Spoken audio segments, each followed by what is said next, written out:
Jetzt aber zu einem ganz besonderen Gast, der hier heute in Köln in dieser wunderbaren Halle zugegen ist. Er wurde jetzt schon mehrmals erwähnt, es ist Can Dündar. Can Dündar ist türkischer Journalist und ehemaliger Chefredakteur von Cumhuriyet, der durch die Enthüllung geheimer Waffenlieferungen der Türkei internationale Bekanntheit erlangte.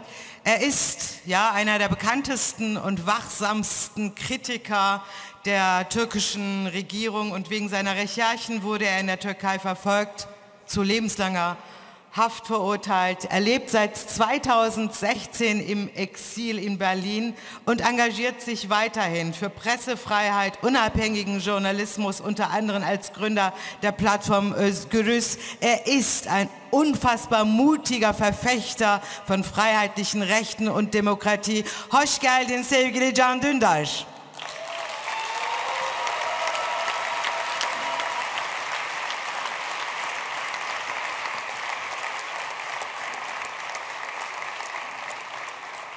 Vielen Dank. Dear friends, it's an honor to be here among you as your guest. Thank you, Berivan, for this wonderful intro. I sincerely thank you for this warm welcome, and I'm terribly sorry that it must be in English, as my German is not sufficient enough for such speeches yet. I bring you greetings from imprisoned politicians in Turkey.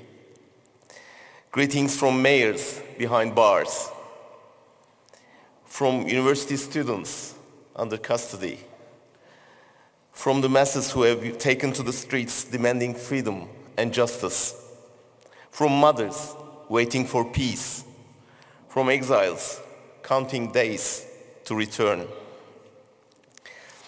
While the world is being dragged into a storm of authoritarianism, racism, ultranationalism, fascism, Turkey today is struggling to overcome the same storm it has long been trapped in. This is a deeply painful process because President Erdogan is trying to become another Putin, climbing the ladder of opportunities laid before him. He is increasing the pressure day by day, using every instrument at his disposal. Turkey has become a police state.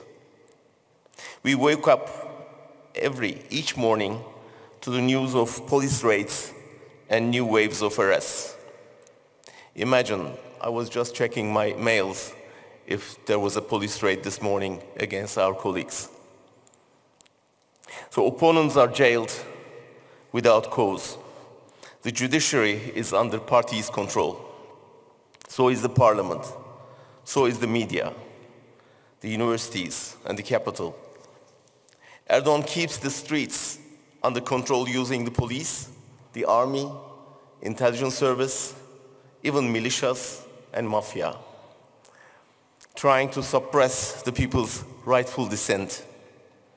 He annuls elections with results he dislikes, has his strongest rivals imprisoned, and jails the mayors of cities he lost, replacing them with his own loyalists.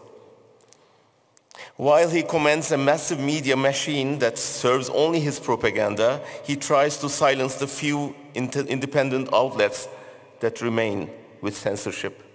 Journalists work under heavy risk. I said Erdogan wants to be another Putin, but Turkey does not want to become another Russia.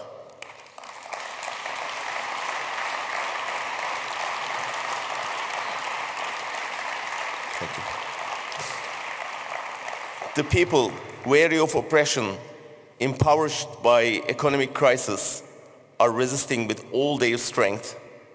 The fact that after nearly a quarter century of one-man rule and brutal punishment of every dissent, millions still take to the streets.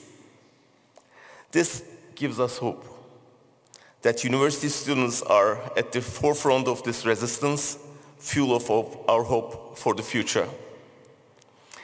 Two processes are unfolding simultaneously today. On one hand, a democratic uprising of the masses. On the other, an effort to end the war with the PKK that has cost 40,000 lives over 40 years. On one hand, we are witnessing a resistance against an authoritarian turn in which democracy is being erupted. Step by step, human rights are violated and freedoms are disregarded. On the other hand, we are entering a new phase in the Kurdish problem. With the PKK's dissolution and disarmament, and by the decision to focus entirely on political struggle, a hopeful path is opening towards a new peace accord based on equality between the Turkish and Kurdish peoples. We have doubts that the government's latest step is a genuine demand for peace.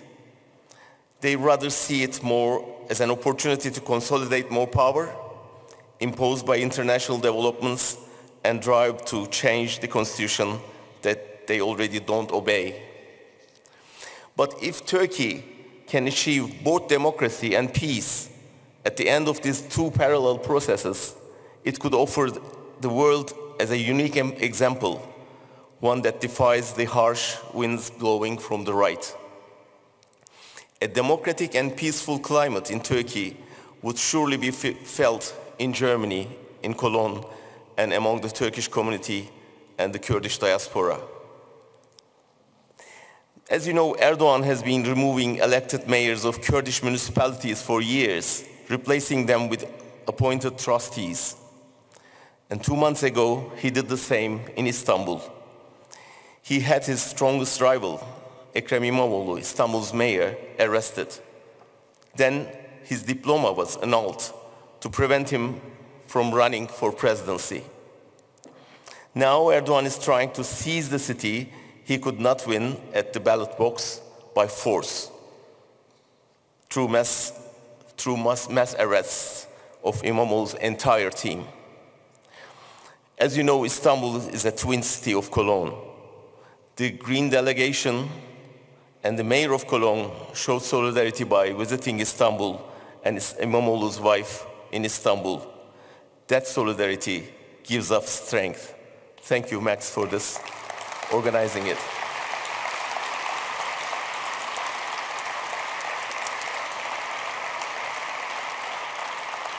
Unfortunately, we are living in a time when international dynamics, national interests, and regional risks tend to prioritize security concerns over democratic principles. We talk less about democracy and freedom and more about security and defense nowadays. This is why the dangerous threats of autocrats are drowning out the cries of freedom raised by democrats. Western governments, driven by defense needs, by fears of refugee flow, and often by economic interests, have chosen to cooperate with autocrats rather than challenge them. They prefer to turn a blind eye to the dismantling of the rule of law, to human rights violations, to censorship and repression. Red carpets are rolled out for autocrats, while their criminal records are swept under their carpets. This really adds more weight to our burden we carry, because we can hardly expect democratic responses from Western governments. Now, we must build a stronger, more resilient, and lasting solidarity at the grassroots, at the local level, against oppression, against autocracy, against fascism.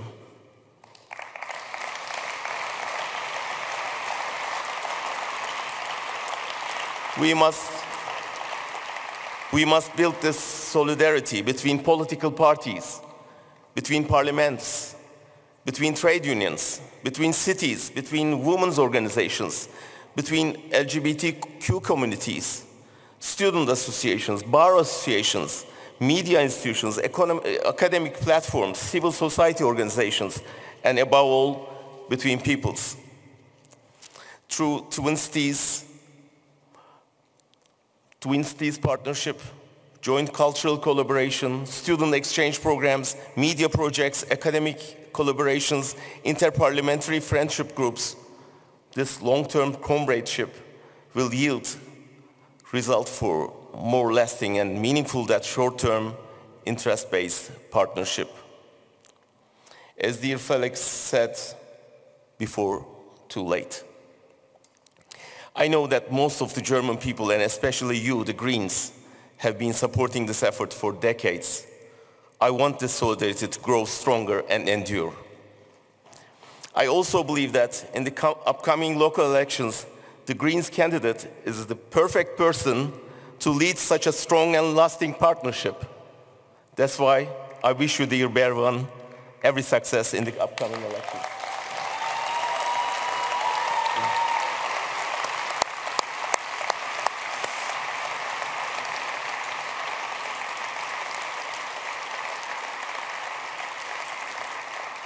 I can't wait to see you in the mayor's chair in Cologne. Yeah. So may your path be open, dear Berivan. May our path be open.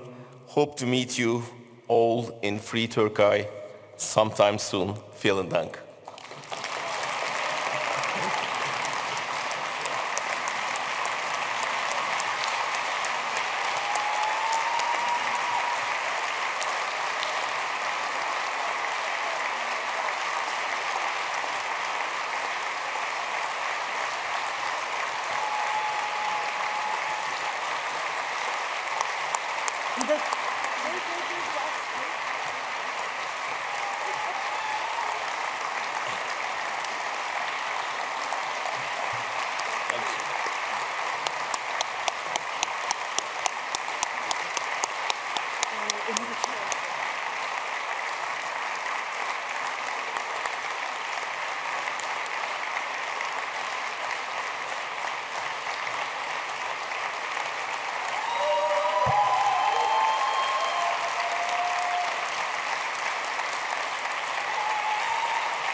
Sevgili Can Dündar, ich würde gerne ein paar kurze Worte auf Türkisch an ihn richten und werde euch dann natürlich auch sagen, was ich ihm gesagt habe.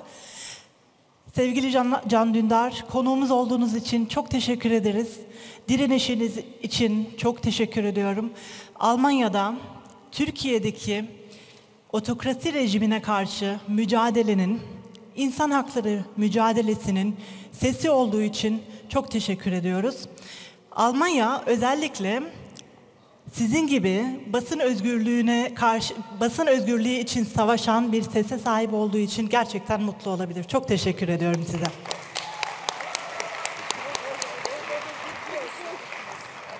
Liebe Freundinnen und Freunde, ich habe mich gerade sehr herzlich bei Can Dündar bedankt für seine Teilnahme auf unserer LDK heute, aber vor allem für seinen Widerstand. Für seinen Mut, für seine unermüdliche Stimme, die einfach nicht aufgibt. Er wurde jahrelang, jahrzehntelang in der Türkei verfolgt und er weiß es vielleicht nicht, aber ich habe mein erstes Praktikum in der Zeitung gemacht, in der er Chefredakteur war.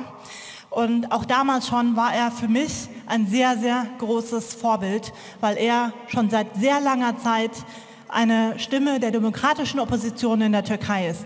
Und er wurde nicht erst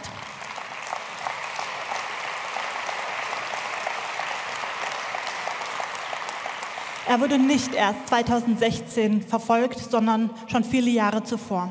Aber seither ist er hier im Exil.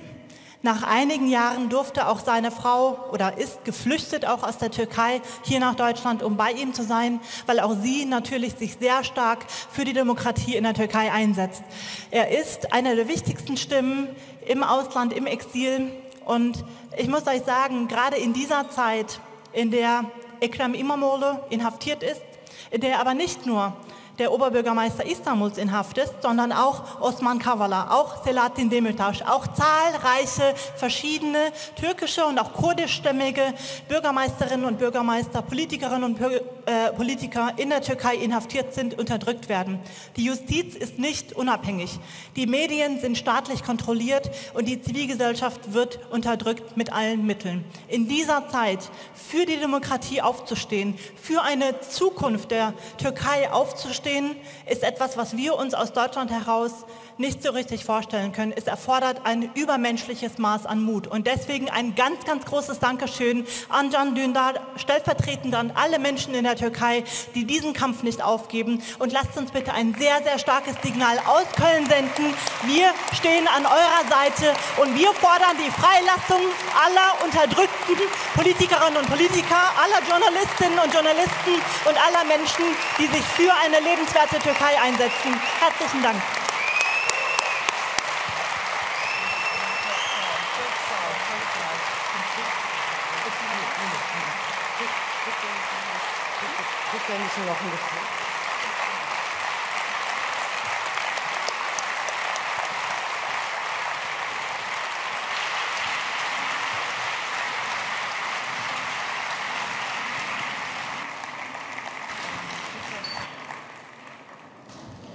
Liebe Freundinnen und Freunde, ich sage es euch, wie es ist, wenn man nach dir, lieber Can, hier sprechen darf,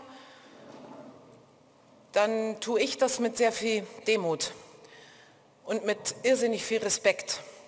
Wir haben uns heute Morgen in der Hotellobby getroffen und schon kurz miteinander gequatscht. Und ich will dir, das kann ich nämlich tun, stellvertretend für 18 Millionen Menschen aus Nordrhein-Westfalen zum Ausdruck bringen, dass dein Mut, deine Stärke, deine Sturheit und Leidenschaft als Demokrat, die demokratischen Werte zu erkämpfen, gesehen wird, dass du nicht alleine kämpfst, dass die in der Türkei für Demokratie kämpfen, nicht alleine kämpfen, sondern dass wir aus Nordrhein-Westfalen an eurer Seite stehen.